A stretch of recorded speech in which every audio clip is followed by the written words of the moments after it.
Douglas Murray joins us this morning. All right, Douglas, welcome back. Good to see you. Morning.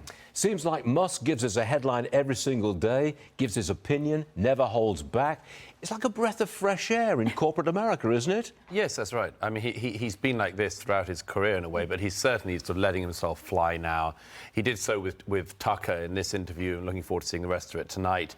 He did so, of course, last week in that embarrassing interview with the BBC journalist who, from our own country of origin, embarrassed Great Britain by this BBC interviewer was sort of saying, well, what about hatey words on Twitter? Isn't it mean?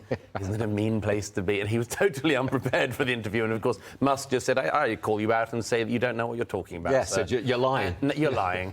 That was certainly a breath of fresh air. Not many CEOs or anyone else has the gall, the guts, actually. He's not going away.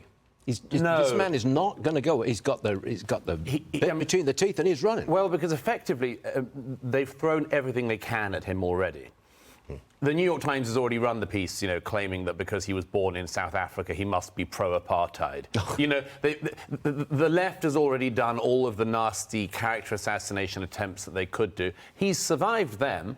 So now he's just kind of flying free, and you can see he actually enjoys it. Yeah, I wonder what's coming next. Who's he going to buy? Who's he going to unseat? Yeah. It's great stuff. It really is.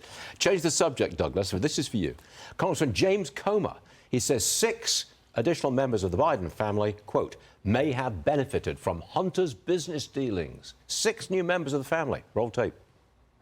This isn't just about the president's son or the president's brother. We've identified 6 new Biden family members involved in shady foreign transactions that we believe were a direct result of influence peddling. That brings the number of Biden family members now to 9 that were involved in the Biden family influence peddling, and we still have more family members that we suspect were involved. So this is a family affair. This is something that should be troubling to every American. Well, Douglas, we've often wondered, does China have something on President Biden, and is Hunter what they've got on him? Well, they certainly have a knowledge of how much it costs to buy a Biden. I mean, that's for sure. Ooh, they know that. That hurts, doesn't it? I mean, this isn't something entirely new in American politics, of course. I mean, we had the whole issue of, everyone was forever speculating on whether the Trumps had just sort of got into office to make money. It didn't seem much that way. If that was the plan, it didn't work. But we had that with the Clintons, the Clinton Foundation, of course. Everybody knows that the higher you rise in American politics, the more possible it is for the cash spigot to not only benefit you, but everyone in your vicinity.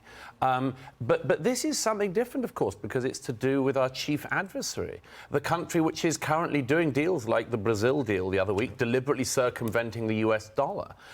China is doing all of that. If it has effectively compromising information on the Biden family, such as the cost of effectively buying them up, then this is very serious for America. And there's one additional thing, which is the House Judiciary Committee, of course, are now in a totally different bit of terrain. Ever since the Trump indictment, ever since all the claims against him and him appearing in court downtown the other week, well, the scene has changed, hasn't it? Because we're no longer talking about that sort of let's investigate the Clintons, lock her up theoretical. No, we're actually talking about a scenario where the Republicans may do to the Democrats what the Democrats just did to the Republicans. Oh, yeah, can't wait. All right.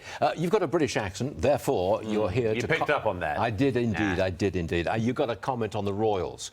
We understand... You're forever trying to downgrade me to royal correspondent, is it? Is that a downgrade? No, you shouldn't. Oh, yeah, that's a downgrade. Okay. William and Harry, the 2 princes, will be separated at the coronation. Yes. What do you make of that? It's very sad. It's sad for the family. It's sad for the brothers. I mean, Harry should at least just be pleased that he's not living a few centuries earlier. A few centuries earlier, he'd have been knocked off by now, and his body would be put in a port wine barrel.